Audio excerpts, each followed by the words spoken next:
An anguished father looking at photographs of his missing boy. On his way to Syria, he called his sister from Turkey and said, "I love you. I love Mama. I love Papa, but I'm going to Syria." Mohammed NIDALHA deeply regrets not instilling in his son Rida moderate Islamic teachings as he was growing up in the Netherlands.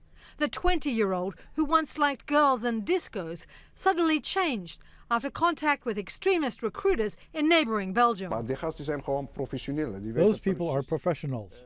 They know exactly who their prey is. They pick on the easiest prey they can easily brainwash.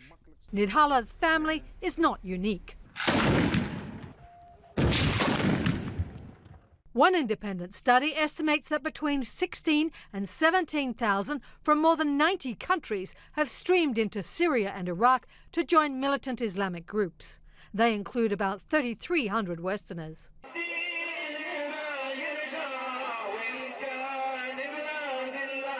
Recruiting new converts is key to the strategy of Islamic State militant group leader al-Baghdadi.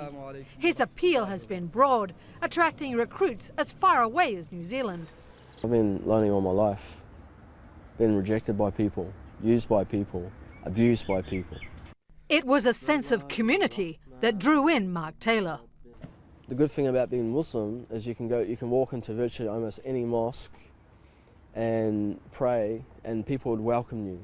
The contingent of foreigners who have taken up arms in Syria and Iraq is now more than twice as big as the French Foreign Legion, 80% of those fighting with the Islamic State group. There hasn't been a single conflict since 1945 in the Muslim world that has attracted quite as many foreigners as this conflict. That's against the advice of some Islamic religious leaders. I say to the youth and advise them not to go, because what is going on in Syria and Iraq and other countries is not jihad.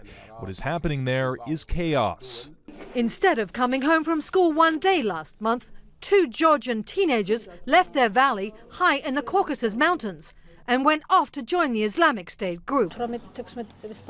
When you repeat every day to young 16 or 18-year-olds that jihad is best and you will get into paradise, these children think it is right. Like as many as 200 other young Georgians, they're following in the footsteps of a former army corporal, Tarkan Baghakashvili. He's now on the US's list of specially designated global terrorists, goes by the name of Omar al-Shishani, and is believed to be Islamic State's chief of military operations. NIDALHA is certain he won't see his boy alive again, but worries all the same what Rida would be like if he did manage to return home. I don't get the same son as before. I get a totally different son back. My son might be able to make bombs now. Maybe he can shoot. 10 to 15% of the enlistees are believed to have died in action. But those that survive could return home very different people. Tracy Brown, Associated Press.